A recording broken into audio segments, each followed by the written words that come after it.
அஸ்ஸலாமு அலைக்கும் வரஹ்மத்துல்லாஹி வபரகாத்துஹு. அஊது பில்லாஹி மினஷ் ஷைத்தானிர் ரஜீம். பிஸ்மில்லாஹிர் ரஹ்மானிர் ரஹீம்.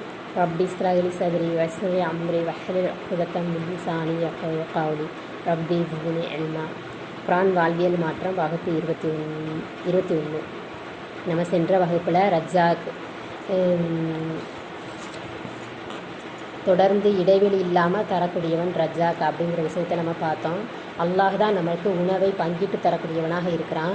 அல்லாஹ் தான் தன் நாடியவர்களுக்கு செல்வங்களை அதிகமாகவும் அதிகம் தரக்கூடியவர்களாக இருக்கிறான்.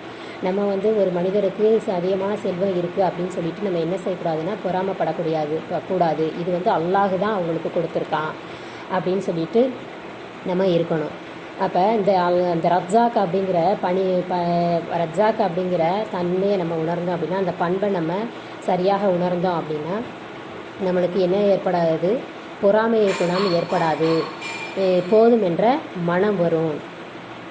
நம்ம அல்லாஹ் அட்டறது தான் நம்மளுக்கு அந்த அருள் கிடைக்கிது. அல்லாஹ் தான் அந்த இது அனைத்து மக்களுக்கும் செல்வங்களை தரக்கூடியவனாக இருக்கிறான் அப்படின்னு சொல்லிட்டு நம்ம நிறைவடையக்கூடியவர்களாக இருக்கணும். அப்போ அதுக்காக நம்ம அல்லாஹ் தான் கொடுக்குறான் அப்படின்னு சொல்லிட்டு நம்மளுடைய உழைப்பு இல்லாமல் இருக்கக்கூடாது. நம்மளும் என்ன செய்யணும்? உழைக்கணும். நம்மளுடைய பங்கு இருக்கணும். அல்லாஹ் அந்த காரியத்தை என்ன செய்யக்கூடியவன்? அல்லாஹ் தான் அதை முழுமைப்படுத்தக்கூடியவனாக இருக்கிறான் அப்படின்ற விஷயத்தை நம்ம சென்ற வகுப்பில் பார்த்தோம். இப்போ நம்ம வாழ்க்கையில் நடக்கக்கூடிய விஷயங்கள் அனைத்துமே அல்லாஹுடைய பண்புகளோடு இணைச்சி பார்க்கணும். அல்லாஹுடைய கோபமாக இருக்கட்டும், கருணையாக இருக்கட்டும், அன்பாக இருக்கட்டும், நம்முடைய வாழ்க்கையில் நடக்கக்கூடிய விஷயங்களை ஒப்பிட்டு இணைச்சி நம்ம பார்க்கக்கூடியவர்களாக இருக்கணும். இப்போ மனிதனுக்கு ஏற்படக்கூடிய துன்பத்திலையும் என்ன செய்யுது? அல்லாஹும் நியதி இருக்குது. இப்போ உதாரணத்துக்கு ஒருத்தர் ஒரு 6வது 7வது மாடியிலேருந்து விழுகிறாரு அப்படின்னா அவர் என்ன செஞ்சிருவார்? மரணிச்சிருவார். இது அல்லாஹுடைய நியதி. ரொம்ப வெகு தூரத்துலேருந்து மேலேருந்து கீழே விழுந்தால் அவர் மரணம் ஏற்பட்டு விடுங்கிறது ஒரு நியதி. இதே ஒரு சேர்லேருந்து விழுகிறாரு அப்படின்னா அவருக்கு என்ன செய்யாது? மரணம் ஏற்பட வாய்ப்பு இல்லை. அவர் சிறிய காயங்களோடு இருப்பார் அப்படிங்கிறது இது அல்லாஹுடைய நியதியாக இருக்குது. இப்போ நம்ம அரிசியை தண்ணியில் போடுறோம், அது ஊறி வெந்து சாதமாகுது. ஆனால் நம்ம கல்லை போட்டால் வேகுமா? அரிசியை தண்ணியில் போட்டு அதை அடுப்பில் வச்சு வேக வச்சோம் அப்படின்னா அது சாதமாகும் அப்படிங்கிறது இது அல்லாஹுடைய நியதியாக இருக்குது. அல்லாஹுடைய நினைவால் என்ன செய்யணும்னா நம்ம மன அமைதி பெறுகிறோம். இது மாறாத நியதியாக இருக்குது. ஒவ்வொரு செயல்களிலுமே அல்லாஹுடைய நியதி இருக்குது, இறை திட்டம் இருக்குது.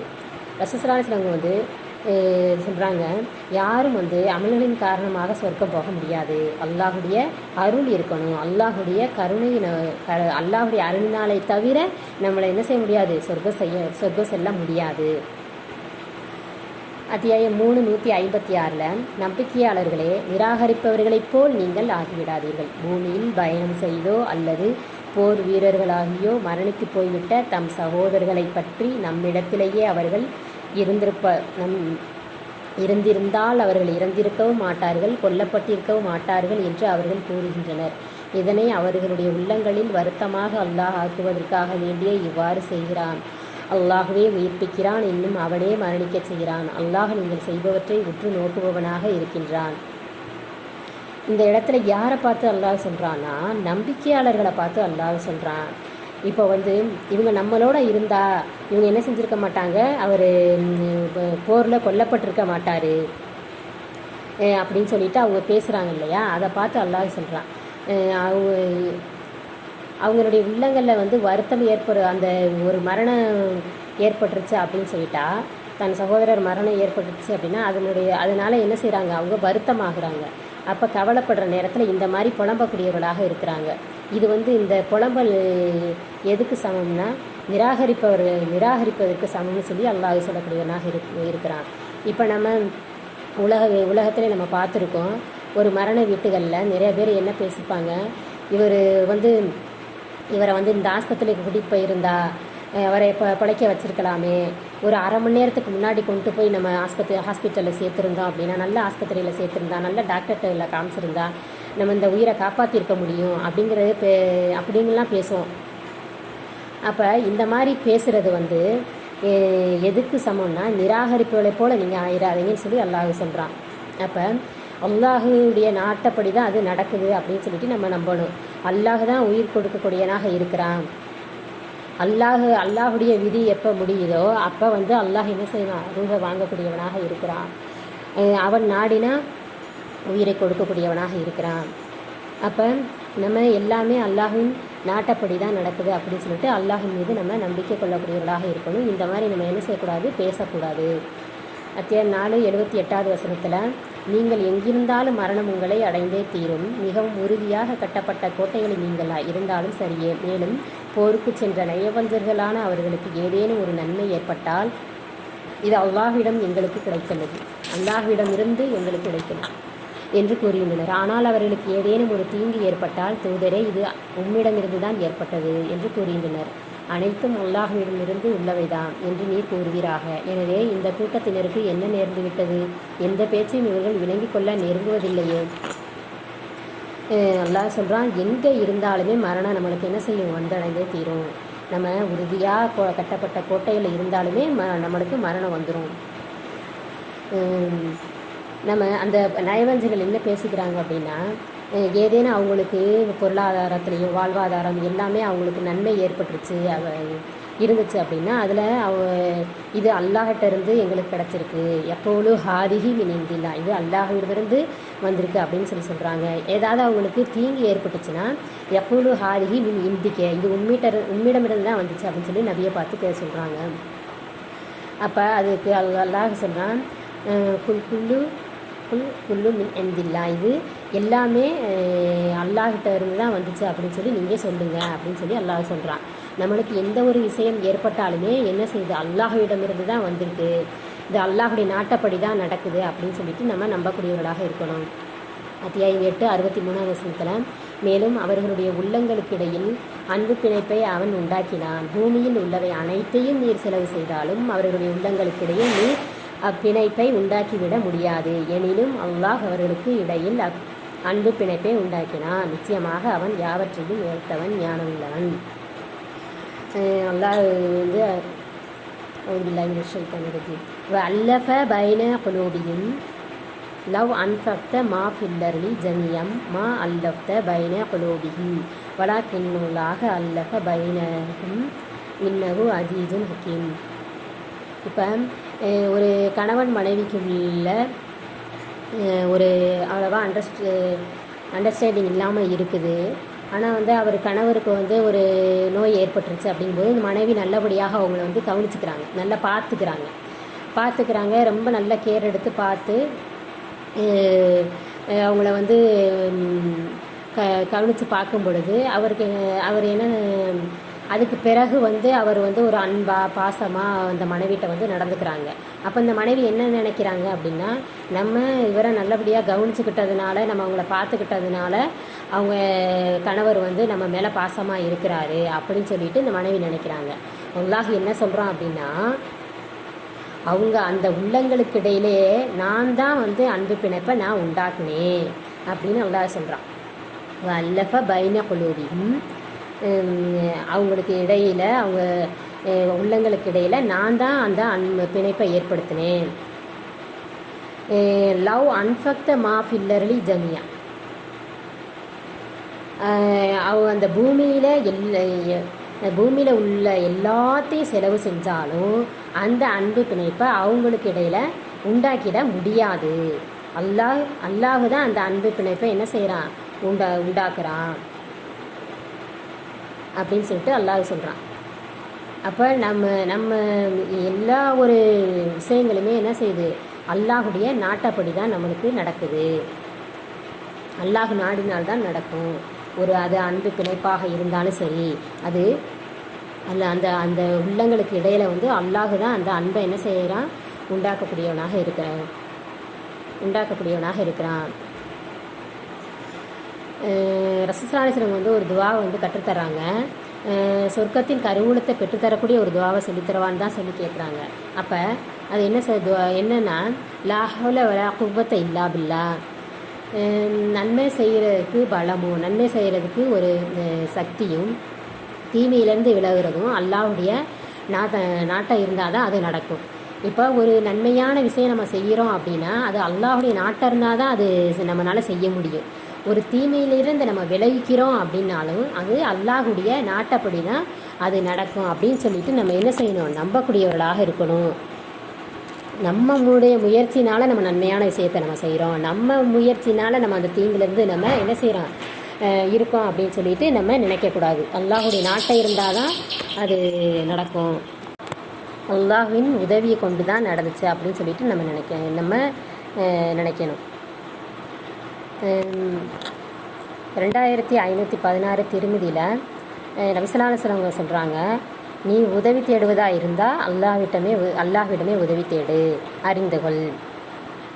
அனைவருமே உனக்கு வந்து ஒரு நன்மை செய்ய நாடுனா அது அல்லாஹ் நாடுனா தான் அந்த விஷயம் நடக்கும். எல்லாருமே உலகத்தில் அனைவருமே ஒன்று கூடி உனக்கு ஒரு தீங்கு செய்ய நாடுனா அது அல்லாஹ் நாடினால் தான் நடக்கும், அவங்க நினைக்கிறதுனால நடக்காது அப்படின்னு சொல்லி ரசூலுல்லாஹி சொல்லிட்டு, எழுதுகோல் உயர்ந்து விட்டது, ஏடுகள் காய்ந்து விட்டது அப்படின்னு சொல்லி சொல்கிறாங்க. அப்போ நம்ம உதவி தேடுவதாக இருந்தால் யார்கிட்ட கேட்கணும், அல்லாஹ்கிட்ட தான் நம்ம கேட்கணும் அப்படின்னு சொல்லிட்டு அறிந்துகொள்னா ஒரு விஷயத்தை சொல்கிறதுக்கு ரொம்ப கவனமாக கேளுப்பா அப்படின்னு ஒரு முக்கியமான விஷயம் சொல்கிறேன், நீ கவனமாக கேளு அப்படின்னு சொல்கிறதுக்காக நம்ம வந்து ரசூலுல்லாஹி சொல்கிறாங்க அறிந்துகொள் அப்படின்ட்டு சொல்லிட்டு சொல்கிறாங்க. எல்லாருமே ஒன்று கூடி வந்து உனக்கு ஒரு நன்மை செய்ய நாடுனாலும் அது அல்லாஹ் நாடுனா தான் நடக்கும், தீமையான விஷயமாக இருந்தாலும் அது அல்லாஹ் அனைவருமே ஒன்று கூடி உனக்கு ஒரு தீங்கு செய்ய நாடுனாலும் அது அல்லாஹ் நாடுனா தான் நடக்கும், அவங்க சேர்ந்து நினைக்கிறதுனால நடக்காது அப்படின்னு சொல்லிட்டு சொல்கிறாங்க. இப்போ எந்த ஒரு விஷயமாக இருந்தாலும் அல்லாஹுடைய நாட்டப்படி தான் நடக்கும் அப்படின்னு அல்லாஹின் மீது நம்ம நம்பிக்கை கொள்ளக்கூடியவர்களாக இருக்கணும். அத்தியாயம் 10 107வது வசனத்தில், அல்லாஹ் உமக்கு ஒரு தீங்கை தீண்டும்படி செய்தால் அதை நீக்குகிறவன் அவனை தவிர வேறு எவரும் இல்லை, உமக்கு ஒரு நன்மையை அவன் நாடினால் அவனுடைய அருளை தடுக்கிறவன் வேறு எவரும் இல்லை, தான் அடியார்களில் தான் நாடியவருக்கு அதனை நன்மையை அவன் வழங்குகிறான், மேலும் அவன் மன்னிக்கிறவன் மிக கிருபையுடையவன். அல்லாஹ் வந்து நமக்கு வந்து ஒரு தீங்கை செய்ய நாடிட்டான்னா அதை வந்து எந்த மனிதர்களாலையுமே அதை நீக்கவே முடியாது. அல்லாஹ் வந்து நம்மளுக்கு ஒரு நன்மையை செய்ய நாடுனா அதனுடைய அருளை தடுக்கக்கூடியவங்க யாரும் கிடையாது. அல்லாஹ் வந்து தன் அடியார்களுக்கு நாடியவர்களுக்கு அவன் என்ன செய்கிறான்னா அவன் நன்மையை வழங்கக்கூடியவனாக இருக்கிறான், அவன் ரொம்ப மன்னிக்கக்கூடியவனாகவும் கிருபையுடையவனாக இருக்கிறான் அப்படிங்கிறது இந்த வசனத்துலேருந்து நம்ம தெரிஞ்சுக்கலாம். இப்போ நம்ம என்ன செய்யணும் அப்படின்னா எல்லா நேரங்களிலுமே அல்லாஹ்வை வந்து நம்ம நல்லெண்ணம் வைத்தவர்களாக இருக்கணும். இப்போ வந்து நம்ம ஒரு விஷயத்தை அந்த ஒரு தவறை வந்து நம்ம மறுபடியும் நம்ம செய்கிறோம், ஒரு நாளைக்கு 2 நாளைக்கு அதை கரெக்டாக செய்கிறோம், ஒரு 2 நாளைக்கு அதை விட்டுட்டு தவறாக பண்ணுறோம் அப்படிங்கும்போது அப்போ நம்ம அல்லாஹ் வந்து மன்னிக்க மாட்டானோ அப்படின்னு சொல்லிட்டு நம்ம நினைக்கக்கூடாது. அல்லாஹ் மன்னிக்கக்கூடியவனாக இருக்கிறான். நம்ம ஒரு விஷயத்தை வந்து நம்ம ஒரு தப்பு பண்ணிட்டோம் அப்படின்னா அதை நம்ம அல்லாஹ்கிட்ட மன்னிப்பு கேட்டு தௌபா செய்து மீண்டும் மறுபடியும் என்ன செய்யக்கூடாது, அந்த தப்பு செய்யக்கூடாதுன்னு சொல்லி மனதில் நியத்து வைத்து நம்ம வந்து அல்லாஹ் மன்னிப்பான், நம்மளுடைய பாவத்தை மன்னிப்பான் அப்படின்னு சொல்லிட்டு நம்ம நினச்சோம் அப்படின்னா தான் மீண்டும் அந்த தப்பை நம்ம வந்து செய்ய மாட்டோம். நம்ம மறுபடியும் நம்ம அதை தப்பையே செஞ்சுக்கிட்டே இருக்கிறோமே அப்படின்னு சொல்லிட்டு நம்ம நினச்சிட்டோம் அப்படின்னா நம்ம மறுபடியும் அந்த தப்பில் இருந்து நம்ம விலக மாட்டோம். அப்போ அல்லாஹ் நம்ம மேலே கருணை உள்ளவனாக இருக்கிறான், அல்லாஹ் வந்து நம்மளுடைய பாவங்களை மன்னிப்பான் அப்படின்னு சொல்லிட்டு நம்ம மீது இரக்கம் உள்ளவனாக இருக்கிறான் அப்படின்னு சொல்லிட்டு அல்லாஹின் மீது நம்ம நல்லெண்ணெய் வச்சுருக்கணும். அல்லாஹுடைய கோபம் பெருசு கிடையாது, அல்லாஹுடைய கருணை தான் மிகைத்து விட்டது, அல்லாஹுடைய கருணை தான் ரொம்ப பெருசு அப்படின்னு சொல்லிட்டு அல்லாஹ் சொல்கிறான். இப்போ அன்பில் ஒரு பகுதியை தான் இந்த மனிதர்களுக்கும் உயிரினங்களுக்கும் அல்லாஹ் கொடுத்துருக்கானா, மீதம் 99 பகுதியை வந்து நான் வச்சுருக்கேன் அப்படின்னு சொல்லி அல்லாஹ் சொல்கிறானா. அல்லாஹின் மீது நல்லெண்ணம் கொள்ளாமல் மரணிச்சிடாதீங்க அப்படின்னு சொல்லி நபி ஸல்லல்லாஹு அலைஹி வஸல்லம் சொல்கிறாங்க. அத்தியாயம் 15 ஹிஜ்ரில் 51லேருந்து 56வது வசனம். அவுதுபில்லாஹி மினஷ் ஷைத்தானிர் ரஜீம். இன்னும் இப்ராஹிமுடைய விருந்தாளிகளான வானவர்களை பற்றி அவர்களுக்கு நீர் அறிவிப்பீராக, அவரிடம் வீட்டினுள் அவர்கள் நுழைந்த பொழுது சாந்தி உண்டாவதாக என்று கூறினார்கள். நிச்சயமாக நாங்கள் உங்களிலிருந்து பயப்படுகிறோம் என்று இவர் கூறினார். நீர் பயப்பட வேண்டாம், அறிவார்ந்த ஒரு குமாரனை கொண்டு உனக்கு நாங்கள் நிச்சயமாக நற்செய்தி சொல்கிறோம் என்று அவர்கள் கூறினார்கள். அதற்கு, எனக்கு முதுமை ஏற்பட்டிருக்க குழந்தை பேறு குறித்து எனக்கு நீங்கள் நற்செய்தி சொல்கிறீர்களா? எனவே எதனை கொண்டு நீங்கள் நற்செய்தி சொல்கிறீர்கள் என்று அவர் கேட்டார். உமக்கு உண்மையை கொண்டே நாங்கள் நற்செய்தி கூறுகிறோம். எனவே அல்லாஹ்வின் அருளை விட்டும் நிராசையானவர்களில் உள்ளவராய் நீர் ஆகிவிடாதீர் என்று அவர்கள் கூறினார்கள். வழி கெட்டவர்களைத் தவிர வேறவர் தன் இறைவனின் அருளை பற்றி நிராசை கொள்வார் என்று அவர் கூறினார். இப்ராஹிம் அலைஹிஸ்ஸலாம் அவர்கள்ட்ட அந்த மாணவர்கள் சொல்கிறாங்க, சாந்தி உண்டாவதாக அப்படின்னு சொல்லிட்டு சொல்லும் பொழுது இப்ராஹிம் அலைஹிஸ்ஸலாம் அவங்க, நாங்கள் உங்களிலிருந்து பயப்படுறோம் அப்படின்னு சொல்லி இப்ராஹிம் அலைஹிஸ்ஸலாம் அவங்க சொல்கிறாங்க. நீங்கள் பயப்பட வேண்டாம், அறிவார்ந்த ஒரு குமாரனை கொண்டு தான் உங்களுக்கு நாங்கள் நற்செய்தி சொல்கிறோம், அதாவது உங்களுக்கு குழந்தை பிறக்கும் அப்படின்னு சொல்லிட்டு அவங்க மாணவர்கள் சொல்கிறாங்க. அதுக்கு எனக்கு முதுமை ஏற்பட்டுருச்சு, குழந்தை பேரு குறித்து எனக்கு நற்செய்தி சொல்கிறீங்களே, எதை வச்சு நீங்கள் சொல்கிறீங்க அப்படின்னு சொல்லி கேட்கும் பொழுது அப்போ மாணவர்கள் சொல்கிறாங்க, உனக்கு உண்மையை கொண்டு தான் நாங்கள் நற்செய்தி சொல்கிறோம், அல்லாஹ்வின் அருளை விட்டு நீங்கள் நிராசையானவர்களாக உள்ளவராக ஆகிராதீங்க அப்படின்னு சொல்லி சொல்கிறாங்க.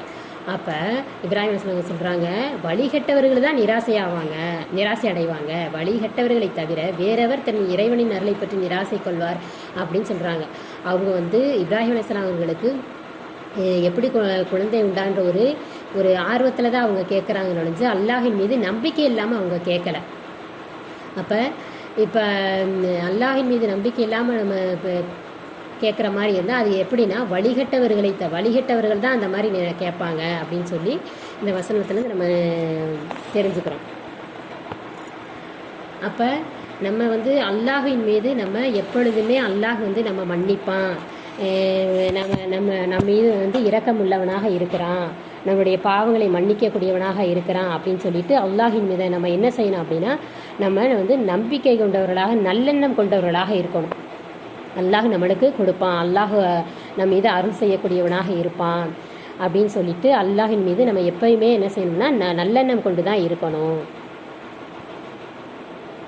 அப்படிங்கிறத இந்த வசனத்துலேருந்து நம்ம தெரிஞ்சுக்கலாம். நம்ம எல்லா அல்லாஹுடைய ஒவ்வொரு பண்புகளையுமே நம்ம கற்றுக்கொள்வதோடு இல்லாமல் அதை நம்ம உணர்ந்து அதனை நம்ம செயல்பாட்டில் இன்ஷா அல்லாஹ் நம்ம அனைவரும் கொண்டு வரணும். அஸ்ஸலாமு அலைக்கும் வரஹ்மத்துல்லாஹி வபரகாத்துஹு.